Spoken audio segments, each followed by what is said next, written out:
Hola amigos de YouTube, yo soy David Donoso, bienvenidos a Aula D.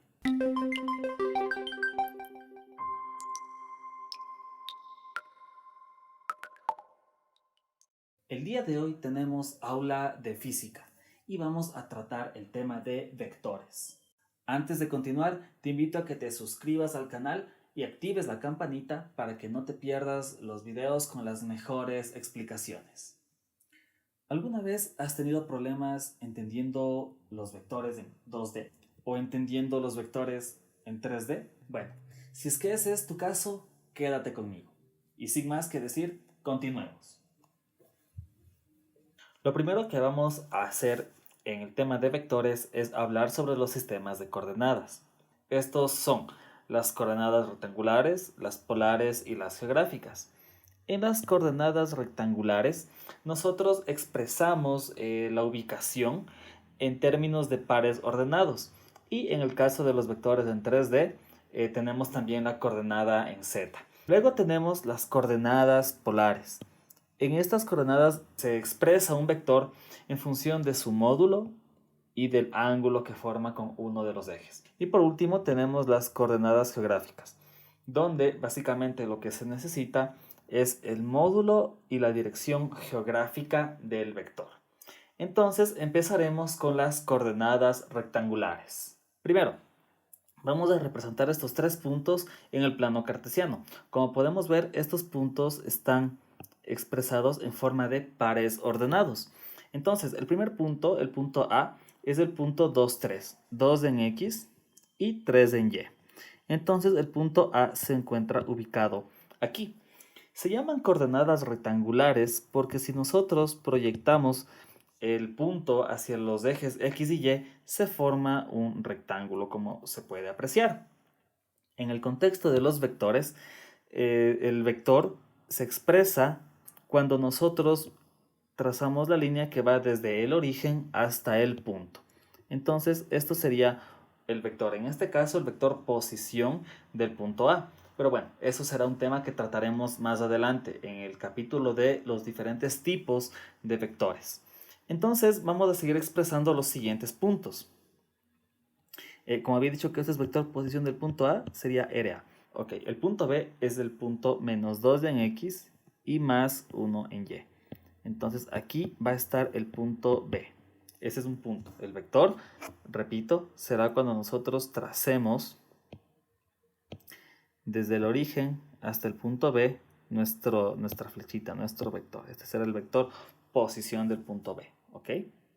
Para nuestro tercer punto, ese es nuestro punto C, es el punto 4 en X positivo y menos 5 en Y. Nuestro punto C está aquí. Y el vector es el que va desde el origen hasta el punto. Para las coordenadas polares, nosotros vamos a centrarnos ahorita en la ubicación de un punto P. La ubicación de ese punto ya no se va a expresar en las coordenadas polares como lo hacíamos anteriormente, como un par XY, como un par ordenado XY. En esta ocasión lo vamos a hacer utilizando el radio vector, que le vamos a llamar R, y el ángulo que forma este radio vector con el eje X. Este eje X se va a conocer como el eje polar. Entonces, siempre el ángulo que vamos a estar midiendo va a estar en sentido antihorario y este ángulo se va a llamar phi. El punto P, está completamente definido si nosotros tenemos por un lado el ángulo y el radio vector. Entonces el punto P estará en función de coordenadas r, phi. Ahora vamos a representar en coordenadas polares un punto. Vamos a agarrar un punto A que va a estar expresado como, pongámosle, 50 kilómetros y 120 grados. Este punto A, notemos, está expresado en función de un radio vector R, que nos muestra la distancia, o lo que mencionábamos en un inicio, es un módulo y un ángulo. Recordemos que el ángulo nosotros lo medimos siempre en dirección antihoraria. 120 grados, nosotros sabemos que el ángulo que existe entre el X y Y es de 90 grados. Entonces 120 grados serán estos 90 grados más 30 grados en esta dirección. ahí tendríamos los 120 grados. Con eso en mente, nosotros podemos deducir que el ángulo de 120 grados va a estar en esta línea aproximadamente así, y 50 kilómetros. Nuestro punto A está aquí, donde esta distancia de aquí a acá es de 50 kilómetros y el ángulo polar, el ángulo medido desde el eje X en sentido antihorario, es un ángulo de 120 grados. Entonces, esta es la manera de expresar un vector en coordenadas polares. Si nosotros analizamos bien, este vector expresado en coordenadas polares puede ser fácilmente transformado en un vector que se exprese en coordenadas rectangulares, pues tenemos la ubicación de un punto que estaba en función de un radio vector y de un ángulo, pero también podemos transformarlo en función de X y Y. Más adelante veremos cómo hacer estas transformaciones. Hablaremos sobre las coordenadas geográficas. En estas coordenadas geográficas, nosotros expresamos un punto en función de el radio vector, que sería la distancia, y en función de un rumbo. Un rumbo que se lo expresa indicando la inclinación hacia los distintos puntos cardinales: norte, sur, este y oeste. Norte en el eje Y positivo, sur Y negativo, este X positivo y oeste X negativo. Para ejemplificarlo, expresemos ese punto B. El punto B dice 10 kilómetros y dice que es norte. Aquí estamos, nos ubicamos entonces en el norte.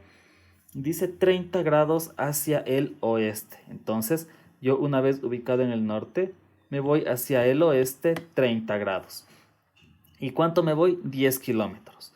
Agarramos, le ponemos 10 kilómetros a 30 grados hacia el oeste y tenemos nuestro punto. Este será nuestro punto B. Borremos eso de ahí. Entonces ese será nuestro punto B, que se encuentra al norte, 30 grados hacia el oeste, y nos indica que la distancia que tiene esto de aquí a acá es de 10 kilómetros. Entonces, nuestro punto B está expresado en función de un radio vector y un rumbo. Y una vez más, este punto puede ser expresado en coordenadas X, Y. Una vez que hemos entendido los tipos de coordenadas que existen, vamos a ver las maneras de representar un vector en el plano. Luego veremos cómo representamos vectores en el espacio.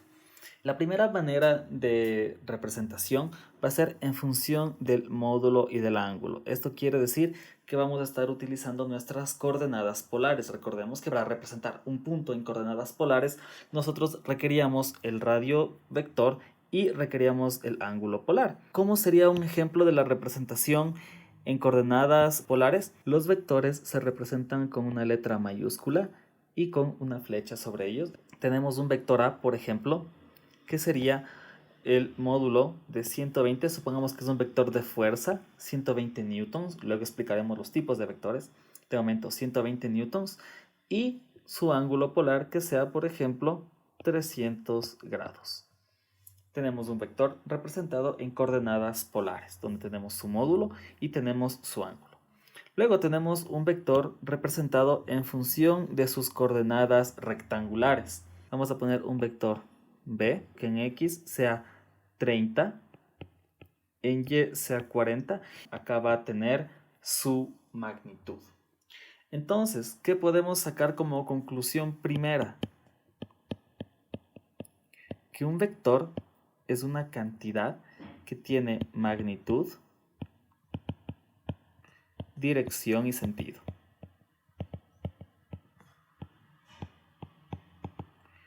Al representar nuestro vector B, nosotros tenemos la dirección, el sentido y la magnitud neta será cuando determinemos el módulo de ese vector.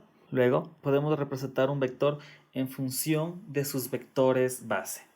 Las coordenadas rectangulares nos van a servir para representar vectores en función de sus coordenadas rectangulares y también en función de sus vectores base. Vamos a poner el caso de nuestro vector B. Vamos a dibujar acá nuestro sistema coordenado. Entonces este es nuestro eje X, Este es nuestro eje Y.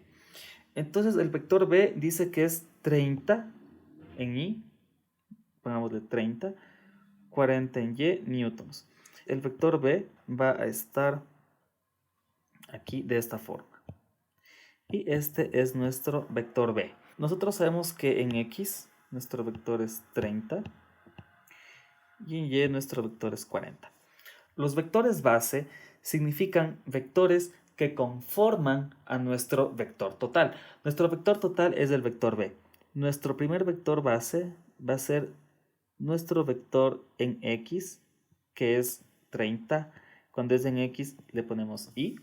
Y el otro vector que está conformando a nuestro vector total, a nuestro vector completo, es el vector en J, que este va a ser el vector 40J. La suma de esos dos vectores está conformando al vector B. Cuando veamos suma de vectores hablaremos de esto con mayor detenimiento, pero me anticipo. Cuando dos vectores se colocan uno a continuación de otro, noten, el vector azul que acabo de poner es el mismo vector de acá, está simplemente paralelo, estamos hablando de los lados de un rectángulo. ¿Ok? Es el vector 40J. Como les mencionaba, cuando tenemos un vector a continuación de otro, el vector que va desde el origen del primero hasta el fin del último es la suma de los dos vectores. Dicho esto, nosotros sabemos que el vector B va a ser igual a 30i, la suma de los dos vectores, 30i más 40j. Para el eje X, el vector base va a ser el vector y. Para el eje Y, el vector base va a ser el vector j. Y para el eje Z, el vector base va a ser el vector k. Otra manera de expresar vectores va a ser en función de sus coordenadas geográficas. Vamos a expresar el vector A de 120 newtons y el rumbo que va a tomar, que va a ser sur 30 grados oeste. Y finalmente tenemos en función de su módulo y unitario. Y para ello vamos a definir qué es módulo y qué es vector unitario. Nosotros sabemos que un vector tiene magnitud, dirección y sentido. Hay diferentes tipos de vectores. Hay vector fuerza, vector dirección, etc. Nosotros para definir un vector requerimos la magnitud y también la dirección y el sentido. Notemos, básicamente eso que quiere decir, cuánto y hacia dónde. En el caso de la representación en función de sus coordenadas rectangulares y en función de sus vectores base, nosotros también tenemos una idea de cuánto y hacia dónde. Pues notemos que en el caso del vector B, que era 30i más 40j, nosotros sabemos que en X es 30i,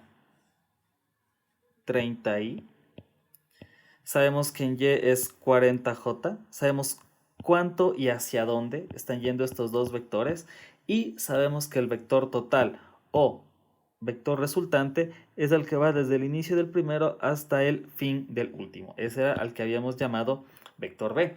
Entonces tenemos una idea muy clara de cuánto y hacia dónde va el vector. ¿Cómo hallamos esa magnitud del vector B? Pues con nuestro teorema de Pitágoras. Si alguien tiene tal vez dudas de cómo resolver un triángulo rectángulo, les dejo acá una pestaña que les redireccionará al video donde explico eso desde cero.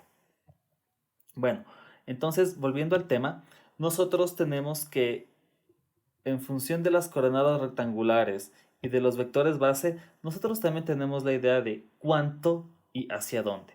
Asimismo, en función de las coordenadas geográficas, cuánto y hacia dónde. Entonces, en función del módulo y unitario, también vamos a tener el cuánto y hacia dónde. Nosotros podríamos representar este vector B en función de su módulo y unitario. Entonces, el vector B va a ser representado en función de su módulo, que va a ser simplemente la B, sin la flechita, y el vector unitario de B. Entonces, aquí entramos en dos conceptos, el módulo y el unitario. Nosotros sabemos, como hemos visto en todos los demás casos de vectores, que se representan cuánto y hacia dónde, en todos los casos. Entonces, el módulo es el que me dice el cuánto, o sea, esta es mi magnitud,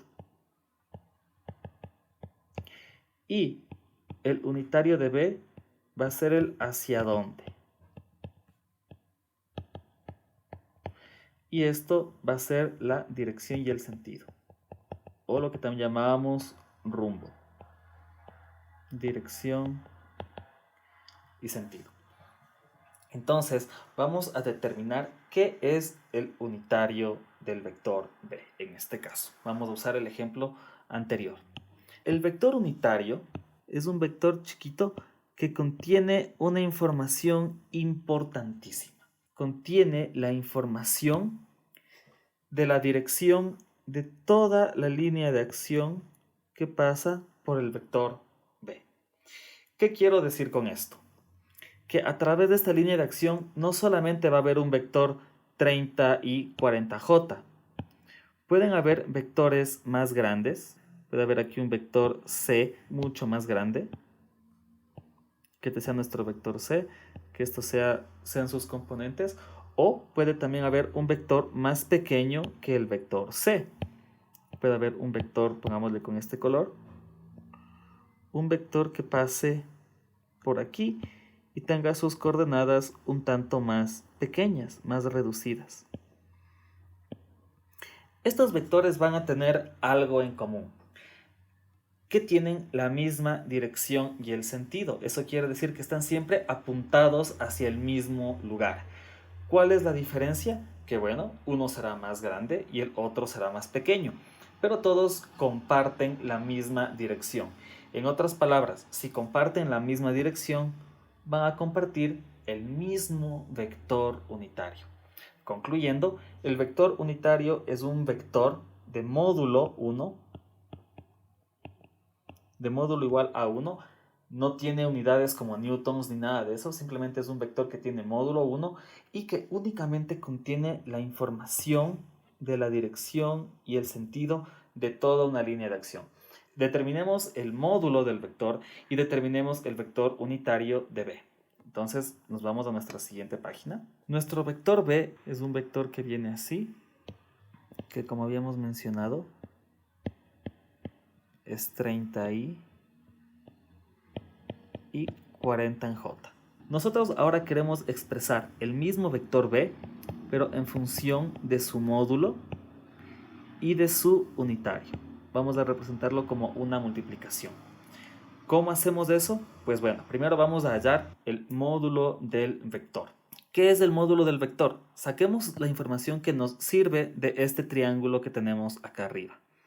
En un contexto netamente geométrico, nuestro vector b es la hipotenusa de un triángulo rectángulo. La cantidad de b, o sea, el módulo de b, va a ser obtenido con el teorema de Pitágoras. Sabemos que la suma de los catetos elevados al cuadrado es igual a la hipotenusa elevada al cuadrado. O sea que b cuadrado es igual a 30 cuadrado más 40 cuadrado. Si alguien tiene dudas de cómo resolver esta clase de problemas, les dejo una pestaña que les redireccionará a la explicación sobre triángulos rectángulos. Yo, para obtener b, debo sacar la raíz de 30 cuadrado más 40 cuadrado. O sea que b va a ser igual a 50. ¿Ok? Yo sé que mi vector b tiene módulo 50. Entonces he obtenido su módulo. Ahora tengo que obtener el vector unitario de b. Entonces el unitario de b es un vector sumamente sencillo. Voy a ponerlo acá. El unitario del vector b va a ser el vector b expresado en función de sus vectores base dividido para su módulo. Entonces esta es la información de oro que nosotros necesitamos para obtener nuestro unitario. Y adentro de nuestro ejercicio, el unitario del vector b es un vector, ojo, entonces va a ser el vector b, que es 30i más 40j dividido para su módulo. Su módulo es 50. El vector B era 30i más 40j newtons y B, la magnitud es 50 newtons. El newton con el newton se va y nos queda un vector adimensional. ¿Cómo obtenemos este vector adimensional? Simplemente aplicamos ley distributiva y dividimos. 30 dividido para 50, eso me sale 0,6. Entonces, en X el vector será 0,6 en Y más, ahora dividimos 40 para 50 y eso me sale 0,8. Eso es en J. Y este de aquí, el que hemos obtenido, es el vector unitario. Este vector contiene la información de la línea de acción de mi vector B. Ahora, ¿cómo expreso mi vector B? En función de estas dos, mi vector B finalmente lo puedo expresar en función de su módulo, que es 50 newtons, y de su unitario, 50 newtons, que multiplican a 0,6 en Y más 0,8 en J. Esta va a ser la representación de mi vector en función de su módulo y de su unitario. ¿Qué quiere decir esto? Que simplemente al vector que está expresado acá arriba en función de 30i más 40j, lo hemos descompuesto para expresarlo en función de su módulo y de su dirección neta expresada en función de vectores base.